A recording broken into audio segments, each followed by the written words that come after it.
बिस्मिल्लाहिर्रहमानिर्रहीम। अस्सलाम वालेकुम दोस्तों, इस वीडियो में हम बात करने जा रहे हैं जो इमरान खान ने लॉन्ग मार्च की कॉल दी है इसके ऊपर, और पाकिस्तान की इकोनॉमी के ऊपर बात करने जा रहे हैं कि पाकिस्तान की इकोनॉमी क्या करने जा रही है और पाकिस्तान की इकोनॉमी कब और कैसे क्रैश होने वाली है। इसहाक डार पाकिस्तान की इकोनॉमी को संभाल भी सकता है या नहीं, और पाकिस्तान के पास इस वक्त कितने पैसे बचे हैं। सो आए पहले इमरान खान की लॉन्ग मार्च को डिस्कस करते हैं कि इमरान खान क्या सच में लॉन्ग मार्च करने वाला भी है या ब्लफ कॉल है, बाद में वापस कॉल ले लेगा। फ्रेंकली स्पीकिंग मेरा पॉइंट ऑफ व्यू तो सिंपल सा है कि इनको अपने टोज पर खड़ा रखे, हुकूमत को अपने टोज पर खड़ा रखे, और उसके बाद जब हुकूमत अपनी सारी की सारी तैयारी मुकम्मल करके बैठी हो कि हाँ आने वाले लॉन्ग मार्च आने वाला है, तो इमरान खान कॉल वापस ले ले। भले इनको पता चले कि कंटेनर कैसे चुराते हैं फिर रखते हैं, फिर चुराते हैं फिर रखते हैं, भले इनको पता चले कि मोबिलाइजेशन कैसे करते हैं, फिर वापस भेजेंगे फौज, फिर वही मोबिलाइजेशन करेंगे, फिर वापस भेजेंगे, तो इनको थोड़ा रगड़ा लगे, दिन रात ये मेहनत करते फिर अचानक से इमरान खान लॉन्ग मार्च कर दे। इस बात को मैं थोड़ा एक्सप्लेन करता हूँ। एक मिलिट्री पॉइंट ऑफ व्यू से जब आपके पास तादाद ज्यादा होती है तो आप पहले हमला कर देते हो, अगर तादाद कम होती है तो आप डिफेंसिव पोजीशन ले लेते हो, ये आर्ट ऑफ वॉर है। लेकिन अगर आपके पास तादाद ज्यादा है और टाइम भी आपके पास ज्यादा है, आपको पता है कि एनिमीज को रिइंफोर्समेंट्स नहीं मिलने वाली, एनिमीज के पास एक प्रिसाइज अमाउंट ऑफ एम्यूनिशन है और प्रिसाइज अमाउंट ऑफ सप्लाईज है, और सोल्जर्स की तादाद भी इतनी है जो कि इस्लामाबाद की गवर्नमेंट के पास है, तो आप क्या करते हैं कि आप उन्हें अपने टोज पर खड़ा रखते हैं, उनकी मतलब है ना चेक करते हैं कि उनकी एबिलिटी टू रेजिस्ट, उनकी एबिलिटी टू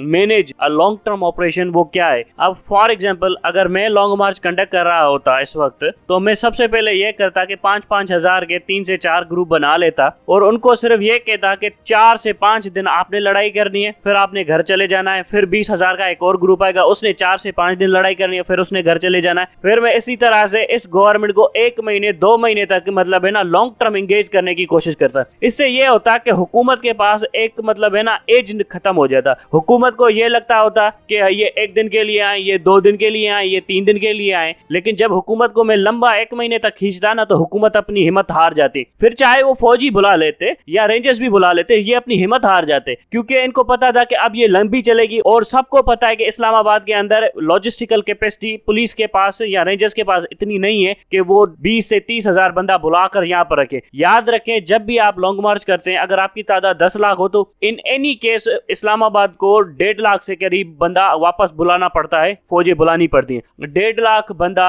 जो आपकी पुलिस का हो या FC का हो, उसको ये पता हो कि इनको यहाँ पर 2 से 3 महीने रहने, तो यहाँ पर रहने की गुंजाइश नहीं है उनके लिए, ना ही उनके लिए कोई ऐसी फैसिलिटीज अवेलेबल है कि 1.5 लाख बंदा रह सके यहाँ पर। और दूसरी चीज, इतना 1.5 लाख बंदा अगर 3 महीने इस्लामाबाद में रहेगा, तो जो इनकी रेगुलर ड्यूटीज है, जो जहां से लगवाई गई है, जो इनकी रेगुलर ड्यूटीज होती हैं बॉर्डर के ऊपर दूसरी जगह पर, वो तो सारी की सारी मिस हैंडल होगी। सो ये गवर्नमेंट के ऊपर दोहरा प्रेशर पड़ता रहता है। एक तो पूरा मतलब महीना तमाशा चलता रहेगा पाकिस्तान के अंदर कि भाई देखो गवर्नमेंट के पास ये नहीं है, वो नहीं है, वो नहीं है, गवर्नमेंट, इंटरनेशनल मीडिया का भी फोकस होगा, सो गवर्नमेंट जलील होती फिरती रहेगी यहाँ पर। लेकिन इसके अलावा और प्रेशर पड़ेगा कि गवर्नमेंट के लॉजिस्टिक्स के ऊपर बहुत ज्यादा प्रेशर पड़ेगा। और ये जो कह रहे हैं ना 60,000 70,000 शेल हमने मंगवाए हैं, तो इन 70,000 शेल की ज्यादा हैसियत नहीं बचेगी। और जो मैंने कहा है कि 3 से 4 जगहों से, अलग अलग जगहों से एंगेज करे गवर्नमेंट से, इससे यह होगा कि गवर्नमेंट को भी अपनी फोर्सेस डिवाइड करनी पड़ेगी, क्योंकि गवर्नमेंट को भी पता होगा कि अभी हमें एक जगह पर नहीं 4 से 5 जगहों पर लड़ना है। और उससे यह होगा कि गवर्नमेंट को अपने एम्यूनेशन वगैरह सब कुछ डिस्ट्रीब्यूट करना पड़ेगा।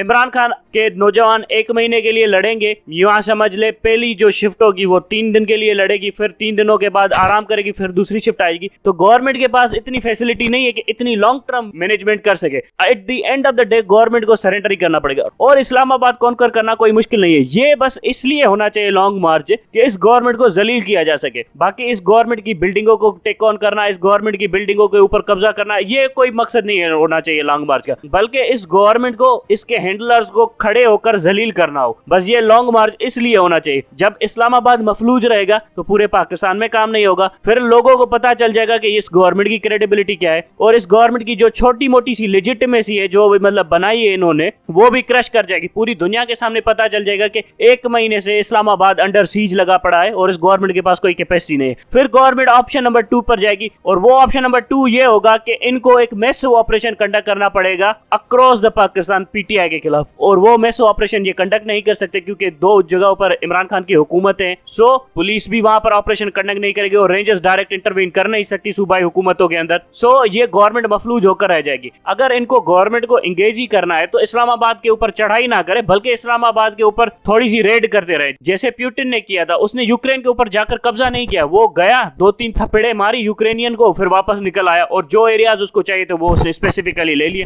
तो यहाँ पर भी इमरान खान को यही स्ट्रेटेजी अडॉप्ट करनी चाहिए, गवर्नमेंट को टोज पर खड़ा रखे और 3-4 महीनों के लिए खड़ा रखे। ये ना करे कि 1 हफ्ते के लिए या 2 हफ्ते के लिए, बल्कि 2-3 महीनों के लिए मतलब गवर्नमेंट और इस्लामाबाद को लॉकडाउन में रखे। फिर लग पता जाएगा इस नवाज शरीफ को, इस शहबाज शरीफ को और इनके हैंडलर को कि ये यहाँ पर क्या होने जा रहा है इनके साथ। बाकी ये मतलब शॉर्ट टर्म गेम ना खेले इनके साथ अगर आप शॉर्ट टर्म गेम खेलेंगे तो ये लोग भी मतलब है ना बड़े चालाक लोग हैं और फिर कहेंगे कि हमने मुआहिदा कर लिया, ये कर लिया, वो कर लिया। लेकिन इस वक्त गवर्नमेंट बड़ी मुश्किल में है और बड़ी अच्छी तरह से फंसी हुई है। एक और एडवाइस यहाँ पर ये होनी चाहिए कि जब लॉन्ग मार्च सक्सेसफुली कंडक्ट हो रहा हो वहां पर मतलब इस्लामाबाद के ऊपर, तो यहाँ पर जो पंजाब पुलिस है और जो केपीके पुलिस है उसको ऑपरेशन कैरी आउट करना चाहिए मुस्लिम लीग नून के वर्कर्स के खिलाफ। इनके ऊपर धावा बोल देना चाहिए, ठीक ठाक धावा बोल देना चाहिए, इनके घरों के अंदर घुसना चाहिए, इनकी औरतों को उठाना चाहिए। फिर इनको लग पता जाएगा कि प्रेशर क्या होता है हुकूमत के ऊपर, फिर इनको समझ में आ जाएगा कि कोई जब लड़ने पे आता है तो कैसे लड़ता है। बाकी अगर आप ये रखेंगे कि हम लीनियंट है, हम मर्सीफुल देखना चाहते हैं, फिर लड़ाई ना कीजिए, फिर मेहरबानी कीजिए घर ही में बैठे रहिए, लॉन्ग मार्च वगैरह कॉल करने की जरूरत नहीं है।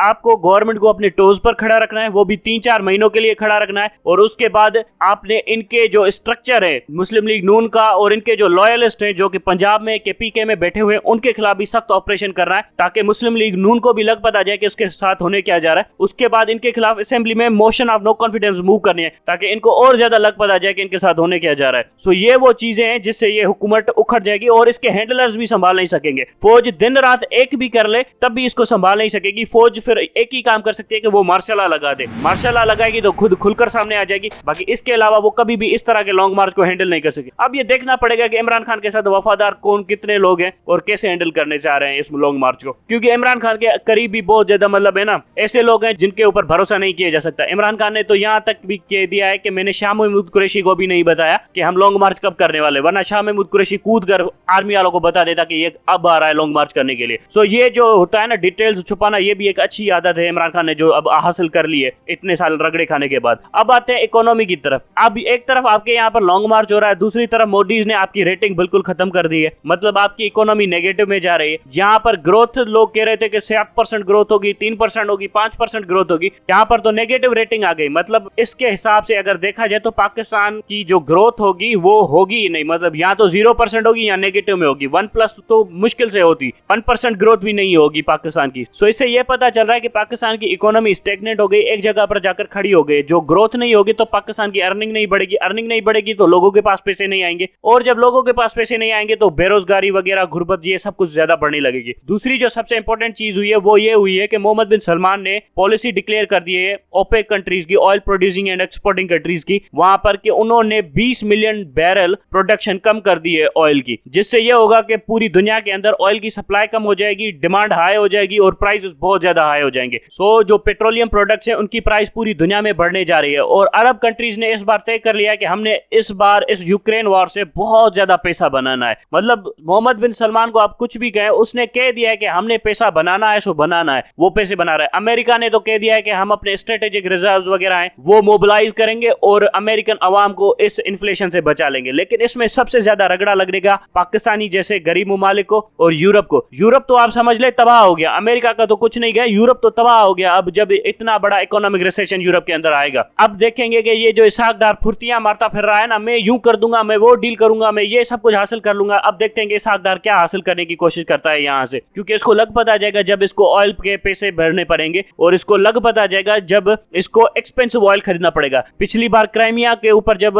रशिया ने हमला किया था तो ऑयल बोनेंजा मिला था इसको $26 बिलियन का, वो सारा का सारा पैसा गड़प कर गया। इस तरह का बेशरम आदमी है और फिर भी इसको लाकर बिठा दिया गया। अब तो एस्टेब्लिशमेंट को भी लग पता जाना चाहिए कि इनके साथ भी क्या होने जा रहा है। एक और चीज मैं आपको इकोनॉमिक पॉइंट ऑफ व्यू से बता दूं कि इस वक्त स्टेट बैंक ने डिक्लेयर किया है कि उसके पास $13.75 बिलियन पड़े हुए, लेकिन ये भी फैक्ट सही नहीं है, ये भी अब नंबर फजिंग में आ गए हैं। एक्चुअल में जो स्टेट बैंक के पास इस वक्त फॉरेन एक्सचेंज रिजर्व है वो 0 है। जो $6 बिलियन है वो तो आपके मतलब कमर्शियल बैंकों के हैं। $8 बिलियन के करीब तो आपके पास जो आपके दोस्त मुमालिक ने पार्क किए हुए पैसे, जो पैसे आपने इस्तेमाल नहीं कर रहे। $6 बिलियन अगर कमर्शियल के हो गया, $8 बिलियन पार्क्ड मनी हो गया, तो ये तकरीबन बन जाता है $14 बिलियन। इसके बाद आपके पास पैसे कहां से? इससे तो ये पता चलता है कि आपके फॉरेन एक्सचेंज रिजर्व में कोई पैसा ही नहीं है, बल्कि आप नेगेटिव में जा रहे हैं। आपको तकरीबन $7 बिलियन चाहिए हर महीने सामान इंपोर्ट करने के लिए। ये वो लग्जरी गुड्स नहीं है, ये असेंशियल आइटम्स है, जैसे पेट्रोल हो गया, दालें हो गई, और भी असेंशियल आइटम्स है जो आपको चाहिए $7 बिलियन। तो $7 बिलियन कहां से आएंगे? और आपका जो करंट अकाउंट डेफिसिट है वो $22 बिलियन से ऊपर चला गया है। इस तरह की इकोनॉमी कौन संभाल सकता है? और ये जो इसहाक डार आया है ना, इसको लग पता जाएगा, ये 2-3 महीनों में इसके हाथ खड़े हो जाएंगे।